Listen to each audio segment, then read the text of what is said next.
عزیز طلباء و طالبات، السلام علیکم۔ گزشتہ لیکچر میں ہم نے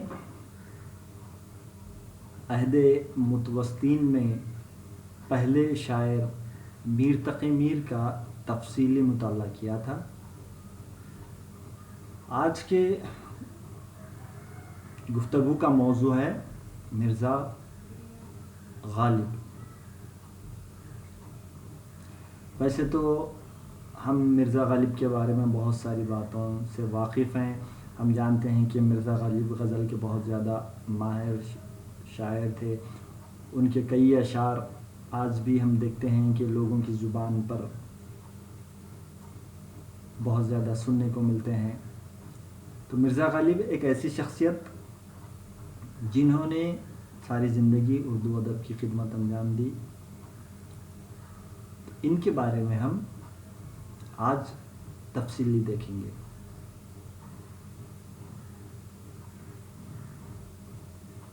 ان کا پورا نام اسد اللہ خان غالب ہے۔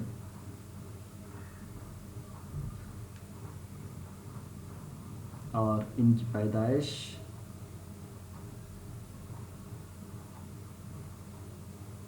1796 ہے، کچھ جگہوں پر 97 بھی بتایا گیا ہے۔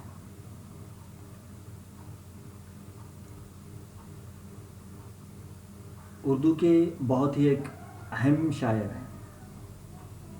انہوں نے اردو شاعری کو ایک نئی روایات، ایک نئی نہج، ایک نئی طرز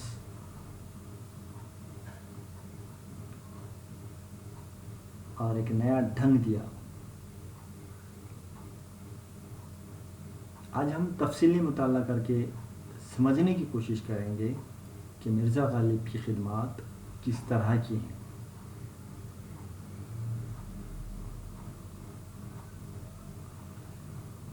ہماری شاعری کے ایک نقاد نے غالب کی غزل کو ٹی ایس ایلیٹ کی کسوٹی پر پرکھنے کی کوشش کی ہے۔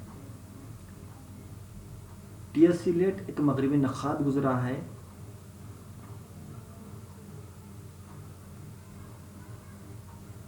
تو کسی ایک نقاد نے غالب کی جو شاعری ہے یا غزل کو خاص طور پر ٹی ایس ایلیٹ نے جو تنقید کے لیے کسوٹی بنائی ہے، اس کسوٹی پر اس نے پرکھنے کی کوشش کی ہے۔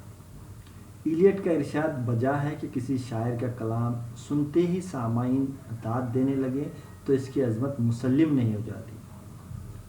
تو یہ جو ٹی ایس ایلیٹ ہے اس کا کہنا یہ ہے کہ مان لیجئے کسی کا اگر شعر سن کر سامعین یا سننے والے اس کی اگر داد دیتے ہیں تو اس سے یہ بات ہم نہیں کہہ سکتے کہ یہ شاعر بہت زیادہ مسلم ہے، یا اس کی عظمت کو ہم مسلم قرار نہیں دے سکتے۔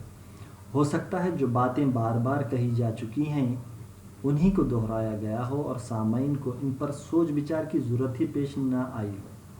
تو ٹی ایس ایلیٹ کا کہنا ہے کہ ہو سکتا ہے کہ شاعر نے ایسے موضوعات کو بار بار دہرایا ہے یا پھر بار بار پیش کیا ہے جو پہلے بھی بہت مرتبہ جس بات کو پیش کیا گیا ہے اور سامعین کو اس پر سوچنے یا اس پر فکر کرنے کی ضرورت ہی محسوس نہیں ہوئی ہے، اس لیے سامعین فوراً سے پیشتر اس کی واہواہی کرنے لگ جاتے ہیں یا اس کو داد دینے لگ جاتے ہیں۔ جب کوئی نئی اچھوتی بات کہی جاتی ہے تو اس پر غور و فکر کی ضرورت ہوتی ہے۔ ٹی ایس ایلیٹ کا کہنا ہے کہ اگر کوئی نئی یا کچھ الگ سے بات پیش کی جاتی ہے تو اس صورت میں کیا ہوتا ہے؟ اس صورت میں سامعین مجبور ہو کر اس پر غور و فکر کرنے لگ جاتے ہیں۔ چنانچہ ایلیٹ کے نزدیک شاعر کی عظمت کی دلیل یہ ہے کہ شاعر کے زمانے میں اس کے قدردانوں کا ایک حلقہ ضرور موجود ہو، خواہ وہ چھوٹے سے چھوٹا ہی کیوں نہ ہو، اور وقت گزرنے کے ساتھ وہ حلقہ وسیع ہوتا جائے۔ تو ٹی ایس ایلیٹ نے جو کسوٹی بنائی ہے کسی شاعر کو پرکھنے کے لیے، اس کا کہنا ہے کہ شاعر کی عظمت یا اس کی شاعری کی عظمت کی دلیل کیا ہے کہ جس وقت وہ شاعر یا جس زمانے میں وہ شاعر گزرا ہے اس وقت اس کے قدردان موجود ہوں، ایک حلقہ موجود ہو، لیکن ایک وقت کے ساتھ ساتھ جب وقت گزرتا جائے گا یہ حلقہ دھیرے دھیرے یا آہستہ آہستہ وسیع ہوتا چلا جائے گا۔ ذوق کے زمانے میں ان کے قدردان بہت تھے جو وقت کے ساتھ گھٹتے چلے گئے، اور آج ان کی غزل کو سراہنے والا شاید کوئی بھی نہیں۔ ذوق کے بارے میں کہا جا رہا ہے کہ ذوق جس وقت حیات تھے اس وقت ان کے غزلوں کو چاہنے والے بہت زیادہ تھے، لیکن کچھ وقت کے بعد ذوق کی غزلوں کو چاہنے والے بھی کم ہوتے چلے گئے۔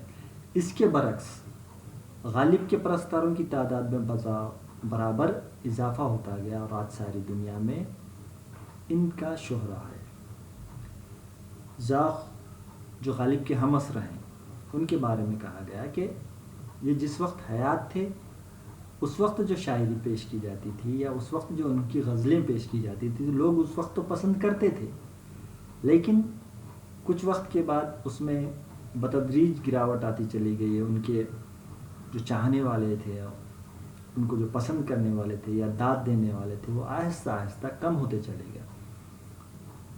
اس کے برعکس کیا ہوا، مرزا غالب کی جو پرستار تھے، ان کے جو چاہنے والے تھے، ان کی شاعری پر جو داد دینے والے تھے، ان کا حلقہ بتدریج بڑھتا گیا، اور آج ہم دیکھتے ہیں کہ وہ اتنا زیادہ بڑھتا چلا گیا کہ ساری دنیا میں آج غالب کی شاعری کو بہت زیادہ پسند کیا جاتا ہے، ان کو بہت زیادہ شہرت نصیب ہوئی ہے۔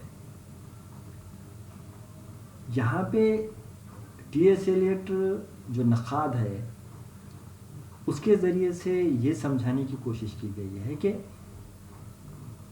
جو ادب کو جانچا اور پرکھا جاتا ہے اس کی جو کچھ کسوٹیاں ہوتی ہیں، مختلف کسوٹیوں پر پرکھنے کے بعد اگر ہم دیکھتے ہیں کہ اس میں وہ خوبیاں موجود ہیں یا ان کسوٹیوں پر وہ فن مکمل طور پر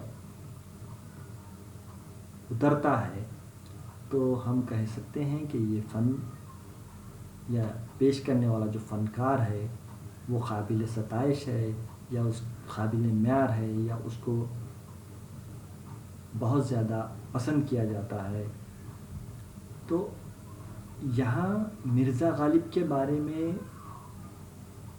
جو ایک نقاد نے رائے پیش کی تھی کہ ٹی ایس ایلیٹ کی جو کسوٹی ہے اس پر جانچنے پرکھنے کے بعد یہ بات واضح ہوتی ہے کہ مرزا غالب ایک ایسے شاعر ہیں جن کی حیات میں ان کو شہرت کم نصیب ہوئی، لیکن ان کے انتقال کے بعد دھیرے دھیرے وقت کے ساتھ ساتھ یہ زمانہ گزر جانے کے بعد ان کے پرستاروں کا یا ان کے چاہنے والوں کا، ان کے داد دینے والوں کا حلقہ بتدریج بڑھتا چلا گیا، اور مرزا غالب آج عالمی شہرت یافتہ شخصیت بن گئے ہیں۔ تو اب دیکھتے ہیں، چلیے طلباء و طالبات، کہ واقعتاً ٹھیک ہے یہ بات کہ مرزا غالب شہرت یافتہ، عالمی شہرت یافتہ شخصیت بن گئے ہیں، تو اس کے پیچھے کی وجوہات کیا ہیں؟ یعنی کہ ان کی جو شاعری تھی یا ان کی جو شخصیت تھی اس میں کون کون سی چیزیں واضح طور پر تھیں جس کی وجہ سے ان کو ان کے انتقال کے بعد بھی شہرت نصیب ہوئی ہے، اور آج ہم دیکھتے ہیں کہ وہ ساری دنیا میں مشہور ہے۔ تو غالب کی جو عظمت ہے یا ان کی شخصیت کی عظمت کا اصل سبب یہ ہے کہ انہوں نے اردو غزل کو سوچنا سکھایا۔ خاص طور پہ غالب کی غزل گوئی کے بارے میں کہا جا رہا ہے کہ غالب نے جو غزلوں کی روایت تھی یا غزلوں میں جو چیز ہم کو دیکھنے کو ملتی تھی وہ ہوتا یہ تھا کہ صرف محبوب کی اداؤں کا ذکر ہوتا تھا، عشق و عاشقی کی باتیں ہوتی تھیں، لیکن غالب نے جو سب سے اہم کام کیا غزل کو لے کر، غزل کو سوچنا سکھایا، یعنی کہ غزل میں غور و فکر کی باتوں کو انہوں نے پیش کیا۔ غالب سے پہلے جو دنیا تھی غزل کی وہ بہت زیادہ محدود تھی، اس کے جو موضوعات کیا تھے؟ حسن کے معاملات، عشق کی واردات، ان کے علاوہ کوئی دوسری باتوں کو غزلوں میں خاص طور پر پیش نہیں کیا جاتا تھا، لیکن غالب نے زندگی کے مسائل پر غور کیا اور انہیں اپنی شاعری کا موضوع بنایا۔ تو غالب نے کیا کیا؟ جو روایت تھی اس روایت سے بغاوت کرتے ہوئے انہوں نے زندگی کے جو مسائل تھے ان مسائل کو انہوں نے پیش کیا، اور اپنی شاعری کا موضوع وہی جیتے جاگتے مسائل یا روزمرہ زندگی کے جو مسائل تھے ان کو انہوں نے بنایا۔ وہ حکیمانہ نظر رکھتے تھے، غالب کی جو نظر تھی وہ حکیمانہ نظر تھی۔ غالب فلسفی نہیں تھے، لیکن ان کے پاس ایسا کوئی منظم فلسفہ موجود نہیں تھا، اس کے باوجود بھی وہ اپنی ایک سوچ یا ایک ایسی ہر موضوع کو لے کر ایک حکیمانہ ایسی نظر تھی ان کے پاس جس سے لگتا تھا کہ غالب ایک فلسفی ہیں، یا ان کے جو موضوعات ہیں یا ان کی جو شاعری ہے وہ فلسفیانہ شاعری ہے۔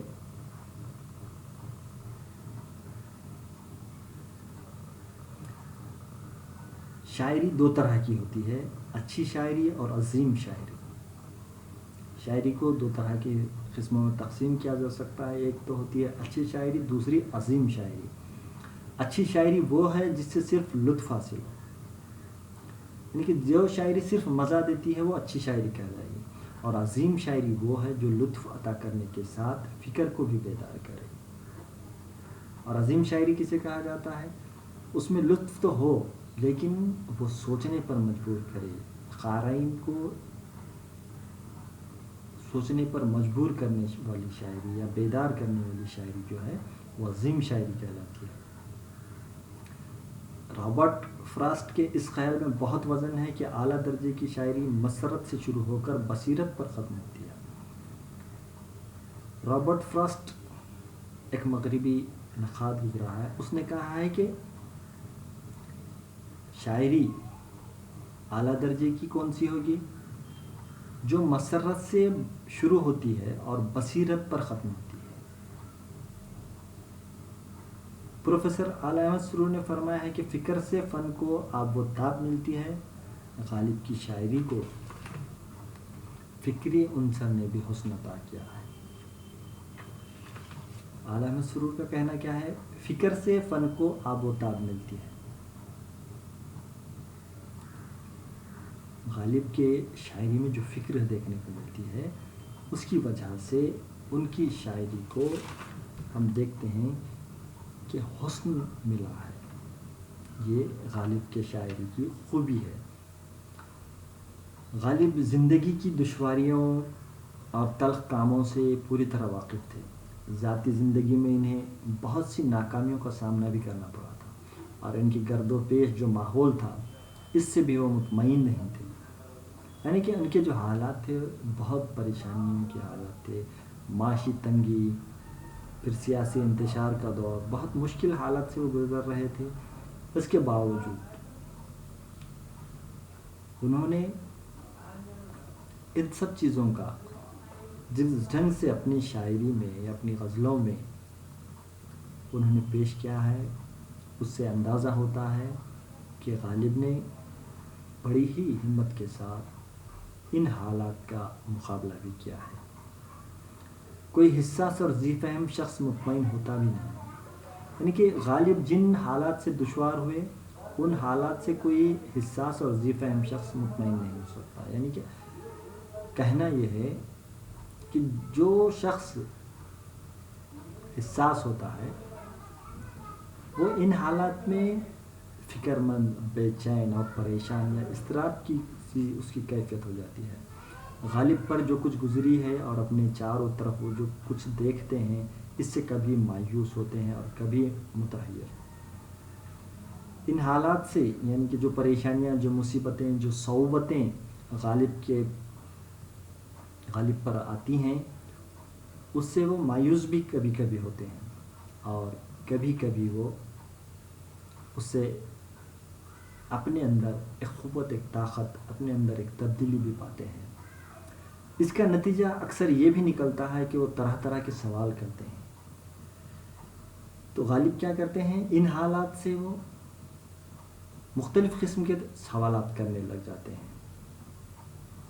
یہ استفہامیہ انداز ان کے دیوان میں جاتا چلا نظر آتا ہے. ان کے غالب کا جو دیوان ہے اس میں ان کا یہ جو سوال کرنے کا انداز ہے، استفہامیہ جسے کہیں گے ہم، یہ انداز بہت زیادہ دیکھنے کو ملتا ہے. اب مثال کے طور پر یہاں میں چند اشعار پیش کر رہا ہوں جس سے ہم سمجھ سکتے ہیں کہ غالب نے کس ڈھنگ سے سوالات خود سے کرتے دکھائی دیتے ہیں. ان کا جو استفہامیہ انداز ہے وہ کس طرح کا ہے اور کتنا خوبصورت ہے. عام طور پر دیکھا یہ گیا ہے کہ مشکل حالات آتے ہیں یا پریشانیاں آتی ہیں تو مایوسی کی باتوں کو شعراء پیش کرنے لگ جاتے ہیں. میر تقی میر کی ہی مثال لے لیجئے. جس طرح سے میر تقی میر پر مشکل حالات آتے ہیں اس کے نتیجے میں وہ کیا کرنے لگتے ہیں، بہت ہی پریشان ہو جاتے ہیں اور نا امیدی کی باتیں کرنے لگ جاتے ہیں. ان سے ہمت سے ان پریشانیوں کا مقابلہ وہ نہیں کرتے ہیں، جبکہ غالب یہاں خود سے سوال کرنے لگ جاتے ہیں ایسے مشکل حالات میں. شعر ملاحظہ فرمائیں. دل ناداں تجھے ہوا کیا ہے، دل ناداں تجھے ہوا کیا ہے، آخر اس درد کی دوا کیا ہے. جب کہ تجھ بن نہیں کوئی موجود، پھر یہ ہنگامہ ہے خدا کیا ہے. یہ پری چہرہ لوگ کیسے ہیں، غمزہ وہ عشوہ وہ ادا کیا ہے. شکن زلف عنبری کیوں ہے، نگاہ چشم سرما سا کیا ہے. سبزہ و گل کہاں سے آئے ہیں، ابر کیا چیز ہے ہوا کیا ہے. زندگی اب جب اس مشکل سے گزری غالب، ہم بھی کیا یاد کریں گے کہ خدا رکھتے تھے. کیا وہ نمرود کی خدائی تھی، بندگی میں میرا بھلا نہ ہوا. کیا وہ نمرود کی خدائی تھی، بندگی میں میرا بھلا نہ ہوا. اس طرح کے مختلف سوالات غالب اپنے دیوان میں خود سے کرتے دکھائی دیتے ہیں. تو یہ غالب کے شاعری کی خوبی ہے.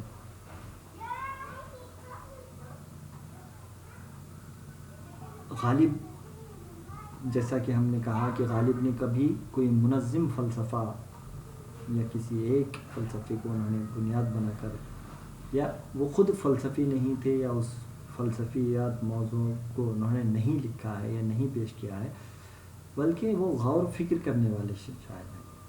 اپنے ماحول پر جو اطراف کا ماحول ہے، ان کے ساتھ جو حالات پیش آتے ہیں اس پر وہ غور و فکر کرتے ہیں اور ان حالات میں وہ کبھی ایک نتیجہ نکالتے ہیں تو کبھی دوسرا نتیجہ آتا ہے. کبھی خوش ہوتے ہیں تو کبھی رنجیدہ ہو جاتے ہیں. اور یہی بات ہم کو ان کی شاعری میں دیکھنے کو ملتی ہے. کبھی دنیا پہ وہ جان بھی نچھاور کرتے نظر آتے ہیں، پھر کبھی دنیا سے بیزار بھی نظر آتے ہیں. اور خودداری کا یہ حال ہے کہ الٹے لوٹ آئے دیر کعبہ اگر وانہ ہوا. اور ذرا دیر میں یہ صورت ہے کہ جانا پڑا رقیب کے در پر ہزار بار. یا تو یہ عالم ہے کہ محبوب کے ساتھ زور زبردستی سے بھی گریز نہیں فرما دیتے. غالب کی جو فطرت ہے یہاں پہ ہم دیکھ سکتے ہیں کہ انہوں نے دونوں طرح کے، یعنی کہ مثبت اور منفی دونوں بھی باتوں کو غالب نے اپنی شاعری میں، اپنی غزلوں میں بہت ہی خوبصورت ڈھنگ سے پیش کیا ہے. تو غالب کی شاعری کی یہ ایک خوبی ہم کہہ سکتے ہیں، یا ہم یہ کہہ سکتے ہیں کہ غالب نے جو حالات یا جن مشکلات یا جن پریشانیوں کا اپنے زندگی میں سامنا کیا تھا اس کو کس ڈھنگ سے انہوں نے حل کیا ہے یا اس کا مقابلہ کس ڈھنگ سے کیا ہے، اس کی عکاسی ہم کو ان کی شاعری میں دیکھنے کو ملتی ہے. انشاءاللہ آئندہ لیکچر میں ہم غالب کے شاعری کے دوسرے جو صفات ہیں یا خصوصیات ہیں ان کا مطالعہ کریں گے.